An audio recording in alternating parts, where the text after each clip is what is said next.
ઘટના ગઈકાલે બની.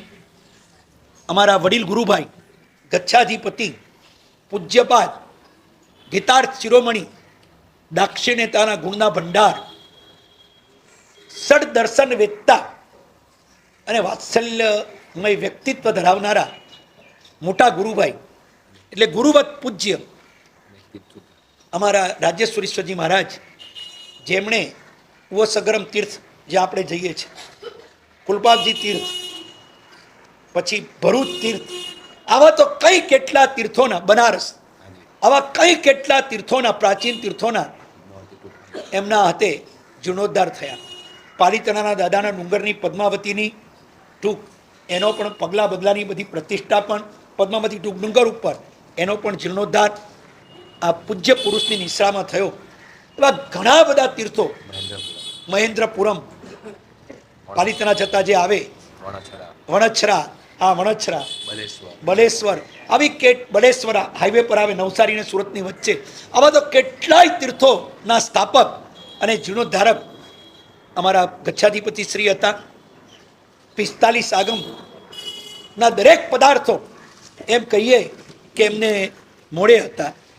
અને એમના જીવનની અંદર જૈન સંઘો માટે મોટા મોટા ગચ્છાધિપતિઓએ પણ એમનું માર્ગદર્શન માંગ્યું છે.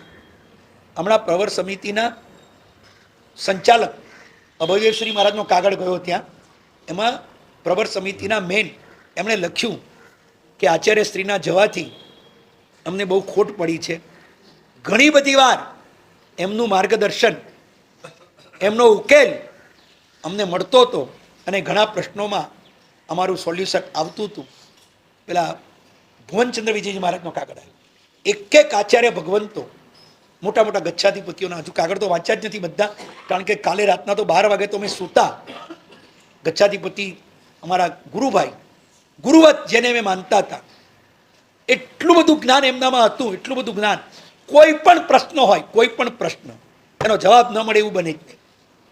સટ દર્શન વેદતા, જ્યોતિષ, મંત્ર, શિલ્પ, આગમ, છેદ ગ્રંથો, તમામના એ અદ્ભુત અધ્યયન કરતા હતા.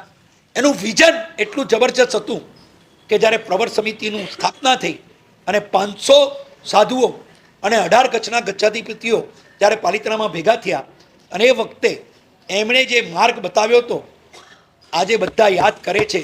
એ રસ્તે જો ચાલ્યા હોત તો પાલિતાણાના ઘણા બધા પ્રશ્નો સોલ્વ થઈ ગયા. ઘણા બધી આસાધનાઓ સોલ્વ થઈ ગયો. એમણે 18 કચ્છાધિપતિઓની સામે અને 500 સાધુની અમારી સભાની અંદર એક માર્ગ સૂચવ્યો હતો, પણ તે વખતે સ્વીકાર્યો નહીં. અને તે વખતે મેં ઉઠીને કહેલું કે આજે 18 કચ્છાધિપતિઓ, તમે આ માર્ગને એમ વિચારો છો અશક્ય છે, આના સિવાય તમે જે ઈચ્છો છો એ શક્ય પણ નહીં બને. આજે નહીં તો કાલે આ માર્ગે જવું જ પડશે. આજે બધાને લાગે છે તે વખતે સ્વીકારી લીધું હોત તો આજે પાલિતાણાની ઘણી બધી ચિંતાઓ અને ઘણી બધી આસાધનાઓનું નિવારણ આપણે ઈઝી થઈ ગયું હોત. એવું એમનું વિઝન હતું. એમની દ્રષ્ટિ આગળનું જોતી હતી, પાછળનું વિચારતી હતી, પણ આગળનું જોતી હતી.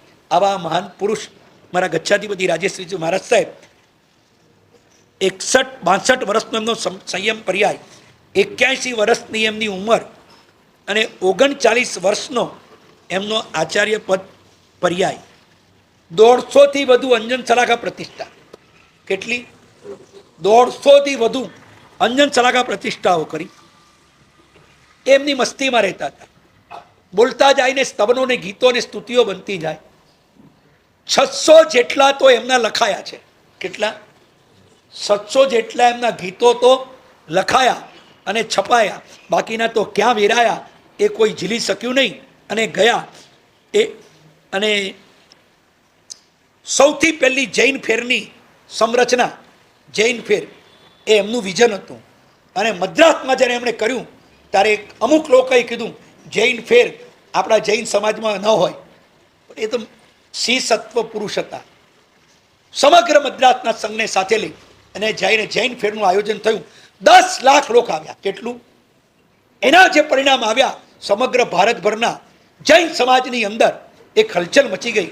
અને ત્યાર પછી સેમિનારો, ફેરો અને ઘણા બધા સંમેલનોની શરૂઆત પણ આ વિઝન સૌથી આર્ષદ્રષ્ટા સૌથી પહેલાં હતા રાજ્ય સુરીશ્વરજી મહારાજા, અમારા ગચ્છાધિપતિ.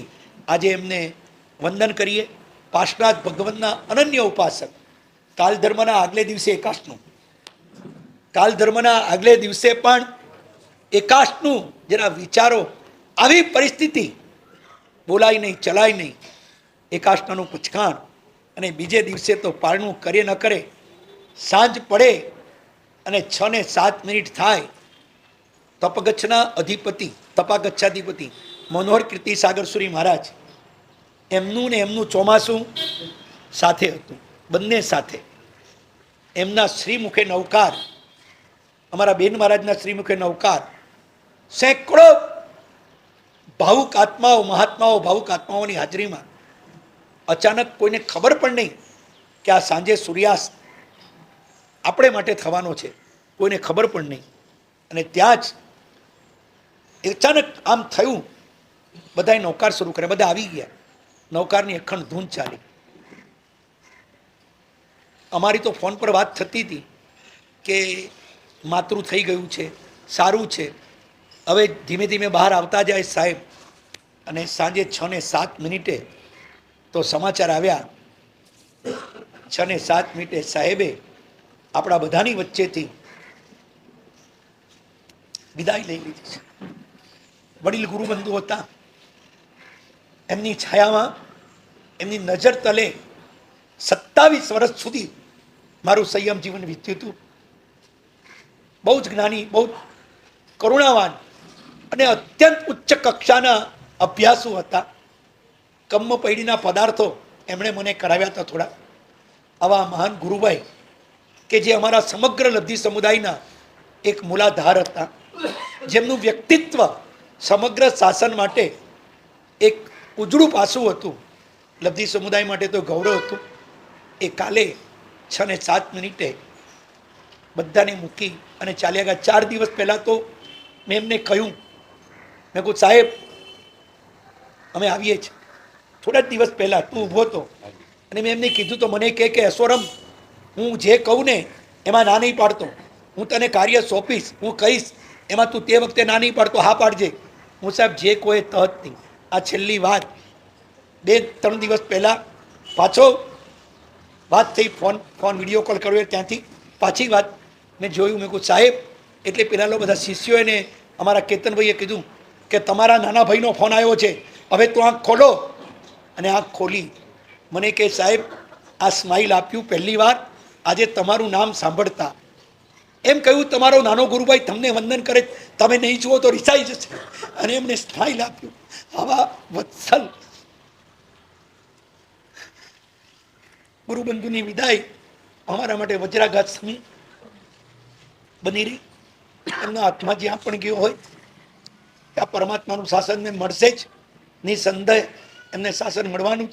એમણે જે અદ્ભુત કાર્યો, શરીપાલી સંગો 6 મહિનાના, એના પ્રાણ સ્વરૂપ એ જ હતા. બધાની અંદર ગુરુદેવના કાર્યોની અંદર મૂલાધાર એ જ હતા.